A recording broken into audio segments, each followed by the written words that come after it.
Assalamualaikum warahmatullahi wabarakatuh. Halo Sobat Misteri Sunyi Mencekam. Edisi cerita misteri kali ini tentang seseorang yang nyaris saja nyawanya melayang diseret oleh hantu air.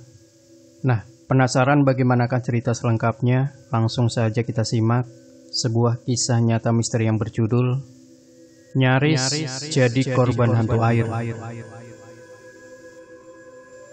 Dari kecil aku hobi banget berenang di mana saja, entah itu laut, sungai, danau, waduk, dan lain sebagainya. Kata bapak umur 3 tahun aku udah bisa berenang, udah ngambang. Makanya waktu sekolah dulu, paling senang kalau pelajaran olahraga ada jadwal praktek berenang. Aku jadi bisa mempertontonkan skill mengambang di permukaan air, tanpa menggerakkan badan sedikit pun. Rebahan diam dan tenang di atas permukaan air. Hehe. Tapi sehobi-hobinya berenang, aku tetap punya keparnoan tersendiri terkait dengan air. Kalau sedang berenang di mana aja, aku paling takut untuk membuka mata dan melihat pemandangan bawah air. Makanya dulu walaupun sudah menggunakan kacamata renang, aku lebih banyak memejamkan mata. Ketika wajah menghadap ke dasar kolam, nggak berani melihat, sekalipun itu di kolam yang airnya jernih dan dasar kolam bersih. Tetap aja aku takut untuk melihat. Semua itu ada sebabnya, ada alasannya kenapa aku jadi sangat takut untuk melihat ke dasar kolam atau danau, apalagi laut. Ada sebabnya. Kejadian ini terjadi ketika aku masih SD, kalau nggak salah ketika masih kelas 4. Jadi waktu kecil dulu, nggak jauh di belakang rumah, terdapat danau yang cukup besar. Kami penduduk kampung sekitar lebih banyak menyebutnya dengan nama waduk. Waduk yang pada salah satunya ada bendungan. Bendungan ini mengatur volume air yang akan mengairi sedikit sawah yang berada di bawahnya. Sekitar 25 tahun yang lalu, waduk ini masih cukup bersih. Masih banyak orang yang memancing atau menjala ikan. Keadaan lingkungan sekitarnya pun masih sangat sepi. Rumah penduduk belum sebanyak dan sepadat seperti sekarang. Masih sangat bagus kalau untuk sekadar wisata hemat dan gratis, tinggal bawa tikar dan makanan, duduk di pinggirnya, menikmati pemandangan.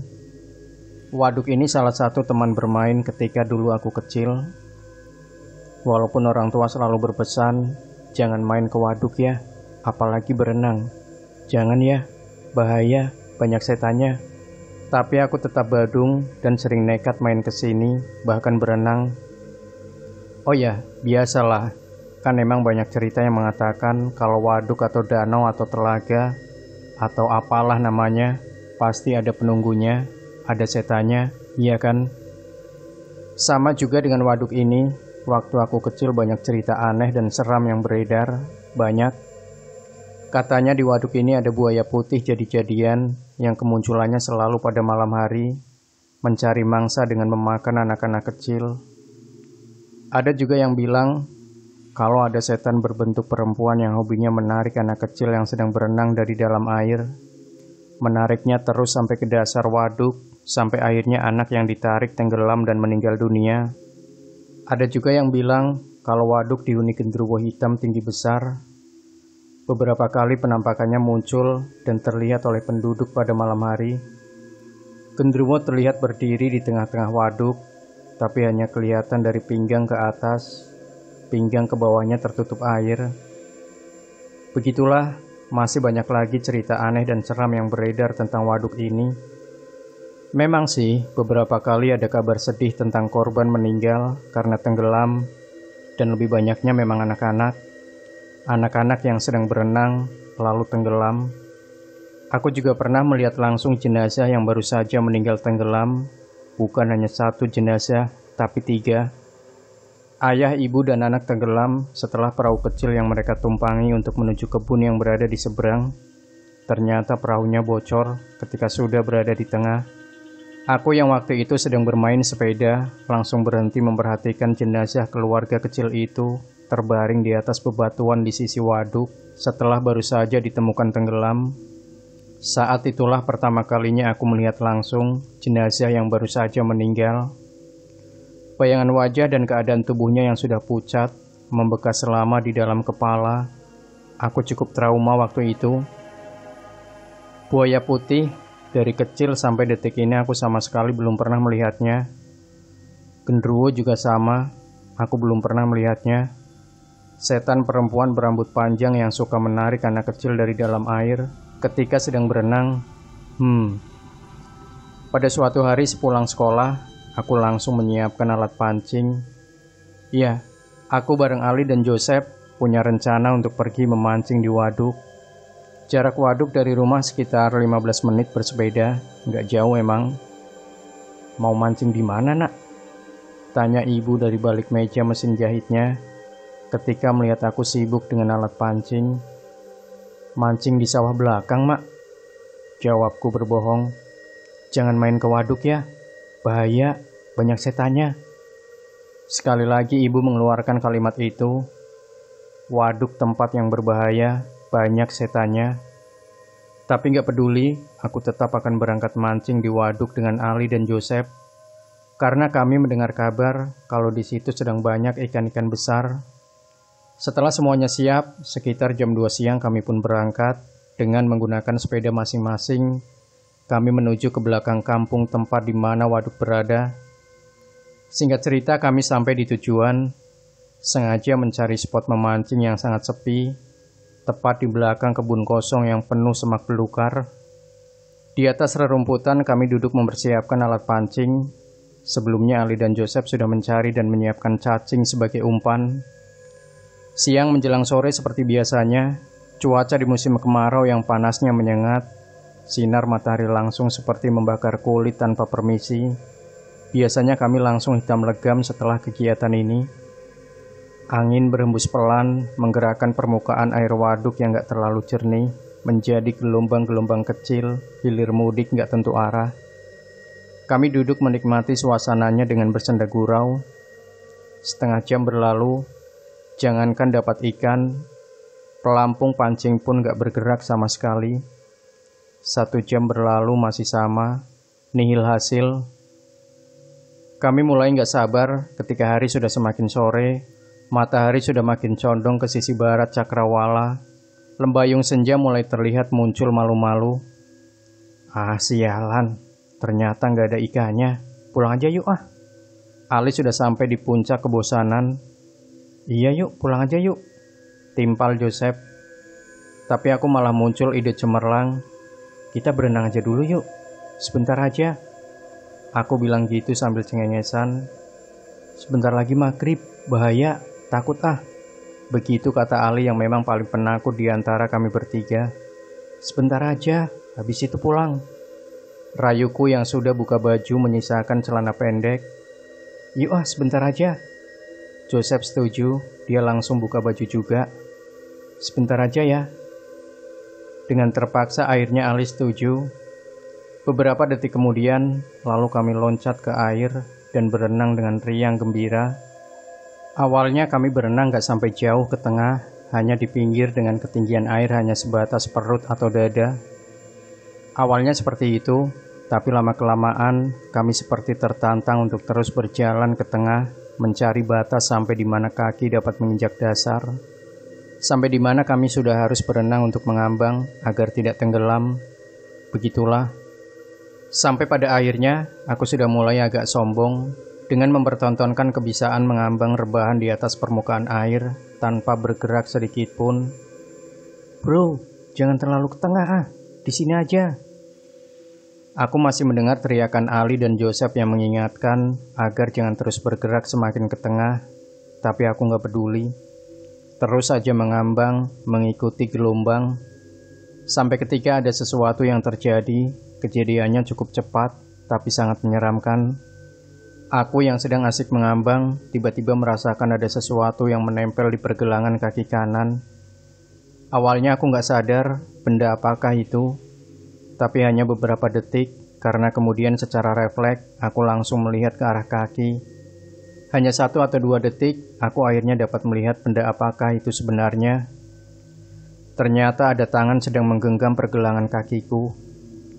Tangan putih pucat, hanya tangan itu saja yang terlihat, karena sepertinya sang pemilik berada di bawah permukaan air. 1 atau 2 detik kemudian, tangan itu mulai menarik aku ke bawah. menarik tubuhku untuk masuk ke dalam air. Ya, seketika itu juga aku panik. Aku mulai tenggelam masuk ke dalam air. Dalam kepanikanku meronta-ronta, coba melepaskan diri dari genggaman tangan itu. Saat itu aku masih belum melihat bentuk si pemilik tangan. Di samping air waduk yang gak terlalu jernih, aku juga masih gak berani untuk membuka mata lebar-lebar di dalam air. Tapi itu hanya beberapa detik aja. Sampai akhirnya tangan itu melepas genggamannya dari pergelangan kakiku. Seketika itu pula, aku langsung mencoba untuk berenang ke pinggir. Tapi ternyata gak semudah itu. Tiba-tiba tangan kiri ada yang memegang dengan erat dan menarikku kembali ke dasar waduk. Beberapa detik kemudian, ketika sudah berada di bawah permukaan air, aku nekat untuk membuka mata. Pada saat itulah, aku akhirnya dapat melihat sang pemilik tangan yang sejak tadi terus coba menyeretku ke dasar waduk. Seorang perempuan, rambut hitam panjang acak-acakan, bergelombang di dalam air. Wajahnya pucat, matanya sedikit melotot dengan lingkar gelap di sekeliling. Sangat mengerikan melihat wajahnya di dalam air. Semakin mengerikan lagi ketika dia mulai tersenyum, dengan tangan kanan terus menggenggam tangan kiriku dengan erat. Aku hanya diam ketakutan, gak bisa bergerak, gak bisa meronta. Terpana melihat pemandangan bawah air yang menyeramkan itu. Perempuan itu terus menarik aku ke dalam. Lalu detik berikutnya, dia memberi isyarat, "Diam." Jari telunjuk tangan kirinya diletakkan di depan bibir pucatnya. Di akhir beberapa belas detik yang menakutkan itu, aku akhirnya cuma bisa berdoa. Dalam hati terbayang wajah ibu. Aku menyesal telah berbohong kepadanya tadi. Ini akibatnya. Itu yang terbersit di pikiran. Hanya beberapa belas detik saja kejadian itu, sampai akhirnya tiba-tiba aku merasa kalau ada yang menarik tangan kanan ke arah berlawanan. Tarik-menarik terjadi walaupun hanya beberapa detik, sampai akhirnya tangan kiri dapat lepas dari genggaman perempuan menyeramkan itu. Ternyata tangan kananku ditarik oleh seorang bapak. Beliau menarik dan menyeretku ke pinggir waduk, menyelamatkan nyawa. Aku gak jadi mati. "Jangan berenang di sini lagi ya, bahaya. Kamu tadi hampir mati tenggelam. Sudah sana pulang. Jangan pernah berenang di sini lagi." Begitu kata bapak itu memarahi kami bertiga di pinggir waduk. Jadi, ketika Ali dan Joseph melihat aku mulai tenggelam, mereka langsung lari ke pinggir untuk mencari pertolongan. Untungnya nggak jauh dari situ, ada seorang bapak yang sedang menggarap kebun. Mereka langsung meminta tolong. Bapak itu lantas berlari menuju tempat di mana aku tenggelam. Untungnya lagi, Ali bilang mereka masih melihat tanganku menggapai-gapai di permukaan. Makanya bapak itu langsung berenang menuju di mana ada tanganku terlihat, lalu menarikku ke pinggir. Selamatlah aku. Sejak saat itu, aku gak pernah lagi berenang di waduk itu. Untuk memancing pun aku gak mau, trauma. Kisah berikutnya aku akan cerita tentang satu kolam renang yang menjadi satu-satunya kolam renang umum yang ada di kota masa kecilku dulu, Cilegon. Sekitar tahun 90-an, di Cilegon memang masih cuma punya satu kolam renang. Aku nggak tahu pasti kalau sekarang, mungkin udah lebih dari satu. Kolam renang ini letaknya persis di pinggir lapangan golf di pinggir kota. Tapi walaupun menjadi kolam renang satu-satunya, ternyata ramainya hanya pada akhir pekan. Hari lainnya tergolong sepi, sepi banget malah. Kolam renang ini memiliki lahan yang luas, lahan yang mengikuti kontur tanah yang menanjak. Waktu aku kecil dulu sudah ada 3 kolam di dalam wilayahnya. 1 kolam besar di bagian atas, 1 kolam sedang, dan 1 kolam kecil di bagian bawah. Nah, menurut sejarahnya, kolam pertama yang dibuat adalah 2 kolam yang ada di bawah. Kolam besar di atas baru dibangun belakangan. 2 kolam renang tua inilah yang akan aku angkat ceritanya. 2 kolam renang, 1 agak besar dan 1 kecil, letaknya bersebelahan. Desainnya masih sangat jadul, dua-duanya membentuk seperti angka 8. Kolam yang lebih besar memiliki 3 tingkat kedalaman, 1 meter, 2 meter, dan 3 meter. Sedangkan kolam yang kecil hanya setengah meter, memang diperuntukkan bagi anak-anak kecil. Di sekitar kolam ada 2 bangunan berbentuk bundar. Di di ujung sebelah kiri satu, di ujung sebelah kanan ada satu lagi. Bangunan bundar pertama diperuntukkan sebagai kantin, tempat untuk pengunjung jajan dan makan. Bangunan bundar yang kedua ukurannya lebih besar dari yang pertama, letaknya di ujung sebelah kanan, di bawah pohon-pohon yang besar dan rindang. Bangunan ini sebagai toilet dan ruang ganti. Ya, zaman aku kecil dulu, kolam renang ini memang sungguh sangat menyeramkan. Auranya aneh. Beberapa kali aku melihat kejanggalan-kejanggalan. Tapi nggak bisa dipungkiri juga, lingkungannya sangat bersih dan terawat. Namun walaupun begitu, kesan ngeri dan menyeramkan tetap muncul, secara langsung maupun nggak langsung. Tapi aku tetap rutin mengunjungi tempat ini, karena memang nggak ada pilihan lain. Pada suatu hari, bukan akhir pekan, bersama Ali dan Joseph, aku berenang di kolam renang itu. Sore normal seperti biasa, kami berenang pada sore hari setelah pulang sekolah. Biasanya menjelang maghrib, kami akan selesai dan pulang. Karena hari biasa, kolam renang sepi, hanya beberapa orang yang berada di dalam lingkungannya. Dengan riang gembira kami bermain air di dalam kolam yang agak besar. Aku masih ingat, hanya ada beberapa orang yang berada di dalam kolam, mungkin hanya 6 orang termasuk kami. Seperti yang sudah aku bilang tadi, kolam besar yang agak besar ini memiliki tingkat kedalaman 1, 2, dan 3 meter. Aku juga nggak terlalu suka kalau berenang di kedalaman 2 meter, apalagi 3 meter. Dasar kolam menjadi semakin gelap, dasarnya menjadi kelam, seram melihatnya. Nggak terasa hari sudah mulai semakin gelap, dari cahaya langit yang mulai menghitam, kelihatan kalau hari sudah menjelang senja, menuju waktu maghrib. Bro, udah yuk, udah mau maghrib nih. Ali teriak dari pinggir kolam ketika aku masih berada di dalam kolam.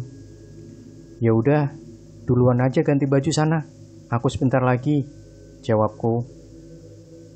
Benar aja, mereka berdua lalu berjalan menuju toilet untuk mandi dan berganti pakaian. Sementara aku masih asik bermain air. Di kolam sebesar itu hanya tinggal aku sendirian, mengambang di tengah-tengah air kedalaman 2 meter. Mengambang dengan posisi menghadap ke atas, menengadah, posisi kesukaanku. Sekali lagi aku benar-benar sendirian di dalam kolam. Ketika sedang asik-asiknya mengambang santai, aku jadi nggak sadar kalau tubuh ternyata bergerak bergeser menuju ke air yang paling dalam, 3 meter. Sampai akhirnya aku sudah berada benar-benar di kedalaman 3 meter. Ada kejadian janggal seram yang membuat aku sadar kalau sudah berada di bagian yang paling dalam. Dalam posisi menengadah menghadap ke atas, ketika sedang tenang menikmati suasana, tiba-tiba ada sesuatu yang membuat kaget. Celana renang yang aku pakai seperti ada yang menarik-narik, yang membuat terkejut bukan kepalang. Aku merasa kalau celana yang ditarik adalah bagian pantat, bagian yang berada di dalam air. Ada sesuatu yang menarik celanaku dari dalam air, dari dalam kolam. Refleks aku langsung membalikkan badan untuk melihat siapa atau apa yang menarik celanaku. Karena sangat yakin memang ada yang menarik celana. Aku yakin banget. Menenggelamkan kepala ke dalam air, lalu membuka mata, mencari tahu ada apakah di bawah permukaan air. Di kedalaman 3 meter, dasar kolam sudah kelihatan gelap. Ditambah dengan hari sudah menjelang malam, semakin sulit untuk melihat ke bawah permukaan air. Hanya biru gelap yang kelihatan. Mataku terus terbuka di dalam air, menyisir setiap sudut kolam untuk mencari ada apakah gerangan. Sampai akhirnya aku terdiam ketika pandangan menangkap sesuatu yang kelihatan di dasar kolam. Memicingkan mata, coba menembus gelapnya pekat air, memastikan apakah sesuatu yang sedang berada di dasar kolam. Detik berikutnya aku terkejut, kaget ketika sadar kalau yang sedang aku perhatikan ternyata adalah sosok anak kecil. Sosok anak perempuan yang berumur sekitar 4 tahun. Rambut panjangnya dikepang 2, mengenakan pakaian terusan rok sebatas lutut berwarna putih. Dia berdiri di dasar kolam dengan wajah menengadah ke atas, melihat ke arahku yang sedang berenang di permukaan. Sungguh pemandangan yang mengerikan. Beberapa detik diam terpaku terperangah, sampai akhirnya pada detik berikutnya, anak itu tersenyum ke arahku. Sontak aku seperti tersadar, lalu langsung mengeluarkan kepala dari dalam kolam. Saat itu pula aku berenang cepat-cepat ke pinggir ketakutan. "Habis ngapain bro? Kok ngos-ngosan?" tanya Joseph dan Ali saat kami berpapasan. Gak menjawab apa-apa, aku langsung berjalan cepat menuju toilet untuk mandi dan ganti pakaian. Seperti yang aku ceritakan di awal tadi, bangunan toilet tempat mandi dan berganti pakaian ini berbentuk bundar. Pintunya berada di tengah-tengah, toilet pria di sebelah kiri, toilet perempuan di sebelah kanan. Karena memang udah gak ada orang lagi, jadi hanya tinggal aku yang berada dalam bangunan tua itu. Aku yakin itu. Aku langsung mandi di bawah pancuran ketika sudah berada di dalam. Posisinya, barisan keran pancuran berada di depan bilik-bilik tempat berganti baju. Jadi ketika sedang mandi di bawah pancuran air, tepat di belakangku adalah bilik-bilik itu yang waktu itu sudah dalam keadaan kosong. Sendirian di dalam bangunan tua tentu saja membuat pikiranku menjadi kemana-mana. Jadi pingin buru-buru selesai. Suasana semakin gak enak, seram. Gak lama-lama, aku langsung ambil handuk untuk bilas, lalu berganti pakaian. Ketika sedang berganti pakaian inilah, ada sesuatu terjadi lagi. Aku mendengar suara tawa cekikikan, suara tawa anak kecil, sangat jelas terdengar. Saat itu pula, karena menyadari kalau sedang sendirian, aku jadi ketakutan dan berniat untuk lari keluar. Tapi gak segampang itu, karena tiba-tiba dari sudut mataku melihat sesuatu. Di pojok ruangan, di bawah pancuran air paling ujung, ada anak kecil perempuan yang fisik dan penampilannya sama persis dengan anak kecil yang aku lihat ada di dasar kolam tadi. Aku yakin kalau ini anak yang sama. Dia memandang dengan sorot mata tajam, lalu tersenyum. Aku yang merinding ketakutan, perlahan berjalan mundur mendekat ke pintu keluar. Kami terus bertatapan, sampai aku benar-benar sudah melintas garis pintu. Kemudian aku berlari cepat ke tempat di mana Ali dan Joseph berada. Sekian ceritaku, terima kasih sudah menyimak. Demikian Sobat Misteri Sunyi Mencekam, jangan lupa berikan komentar Anda, like, share video ini, subscribe channel Sunyi Mencekam, dan kembali nantikan cerita-cerita misteri terbaru dari kami. Wassalamualaikum warahmatullahi wabarakatuh.